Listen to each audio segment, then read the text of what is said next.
All right, Matt. So you've gotten that weekend sweep that you were really, really looking forward to from the last couple weekends. Really, I mean, do you think how you guys performed? I mean, Tyler had a great weekend, and along with everyone else, is it sustainable? Can we see more of that hopefully as the season winds down here? Yeah, last week we definitely talked about the need to finish strong in the last 10 games of conference play and kind of wind up the last month of basketball there and find a way to get on a hot streak. So we did what we needed to do as far as taking care of business at home and getting 2 wins. I thought we played much better defensively last weekend, limited both teams to the low 40% in shooting. It's kind of been a theme of ours all year when we can get teams. We don't even have to be great defensively. We just have to be good. When we get teams under 50%, we have a pretty good track record of success. And that defensive end of the court has been something that has had to be more of a focus for us.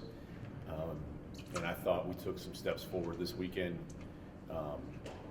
both in our execution on that end and probably on our game plan defensively from a coaching staff perspective. I thought maybe we prepared our guys a little bit more to be successful. So it's something that we can hopefully build on. And now it's back on the road for a long road trip and a tough road trip. And as we've said before, you have to find a way to scratch and claw for any victory in this league, but especially those road victories, because most of them are a long ways away and a lot of time on a bus. So back to work today. We actually took yesterday off and just lifted, and the guys had some more free time.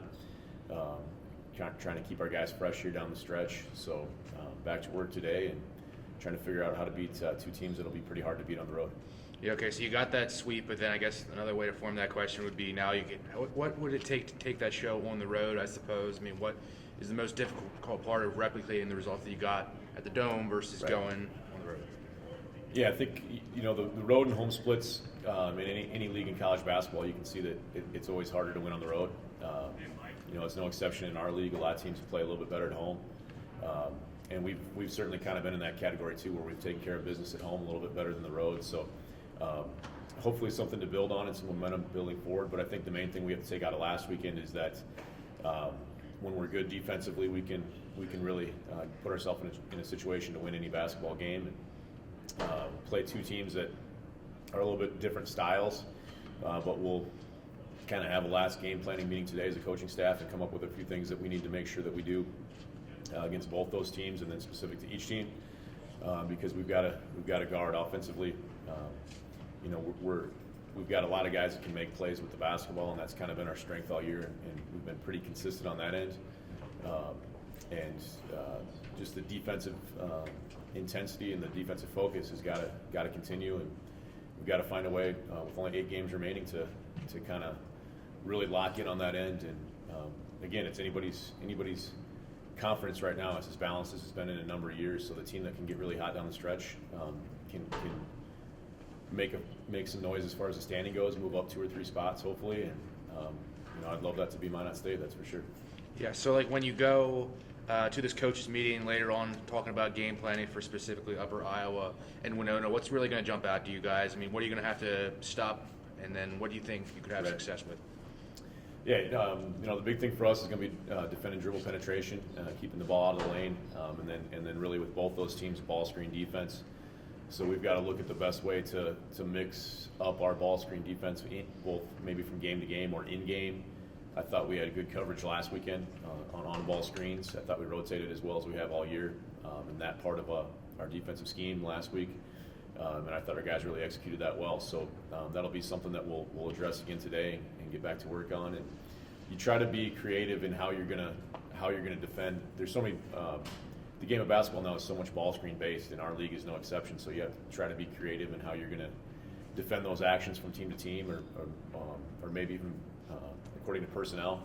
So it's something that everybody's looking at a lot more nowadays, and it's certainly something that we'll try to key on this week against both Winona State and Upper Iowa, and I think it'll be a key. And then also, also our ability to rebound the basketball, and we've been much better in that the last 3 games, and we've won all 3 of those games, and that's something that hasn't changed. That's kind of always been the case in college basketball. You've got to force missed shots, and then you have to rebound at a high percentage. If you do that, you've got a pretty good chance to win, and if you don't, it's going to be an uphill battle. So we're not an overly big team or an overly athletic team, so we got to have a workmanlike effort on both that defensive end and on the glass, and thought we were better at that last weekend, and it's nice when you see your team be better at that, and then they get the very tangible reward of getting 2 victories. So it makes what you're preaching as a coach makes it pretty obvious when you do that, and then you're actually successful and get those wins. So hopefully those 2 things, defense and rebounding, as many coaches have told their team and told probably in press conferences like this, if you do that, you got a chance to win. So especially on the road, defense will travel, and we've got to make sure we pack the defense and the rebounding and take that on the bus with us down south. Talk about Tyler's game of late. 7 of the last 9. I think he's had double doubles. He was pretty close to getting 9 of those last 9. What has been his improvement in that area and that aspect of the game these past few? Yeah, he's always played hard. He's always played hard, and he's always had a high motor. I think just kind of getting really him and the other guys getting a little bit more comfortable in our offensive spacing. It's helped him. He's known it pretty well, but some of our other guys have become more comfortable with that. Richie Maya and Nate Mertens really get him the ball in great spaces and create some easy baskets for him. And he's also, we talked about it a lot, he's not afraid to throw it out of the post. So when teams double team, he's a good passer. He'll get an assist or he'll get the ball moving, which makes it harder to get him controlled really defensively. But I think, we've probably put him in a little bit better situation as far as getting him off the court a little bit more, and where he can kind of refocus and get back out there and play a little bit harder. I think we were leaving him out there a little bit too long, the first 5-8 games of the season maybe. And it's been nice to have, Trevor's a little bit banged up, but he's been back and playing more now. And Channing had some stuff with his foot early in the year where he missed a lot of games. And with 2 of those guys out, we were maybe leaving Steven and Rudy out there a little bit longer than they needed to be. And now that we've got a little bit more depth coming back, we can get him off the court where he can kind of catch his breath for a few minutes here and there. And then kind of sometimes it helps to sit out and see the game as well. So it's made him a little bit more efficient, really, and I think that's really helped him.